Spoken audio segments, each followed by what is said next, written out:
Chicken tandoori আর হচ্ছে নান, এই দুটো আজকে একসাথে শেয়ার করলাম, ঝামেলা কমিয়ে কিভাবে বানাতে পারবেন। অনেক সময় বাসায় আমাদের এগুলো বানাতে ইচ্ছে করে, ঝামেলা মনে করে অনেকেই বানাতে চায় না। আজকের রেসিপিটা দেখলে অনেক বেশি সহজ হয়ে যাবে।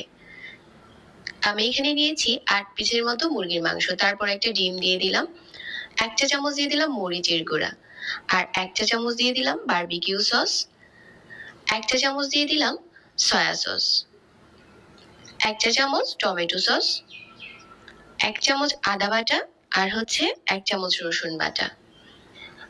এক টুকরো লেবু নিয়ে এখান থেকে চিপে 1 চামচের মতো রস দিয়ে দিচ্ছি। এখন এই মশলাগুলোর সাথে মাংসটা ভালো করে মিশিয়ে নিচ্ছি।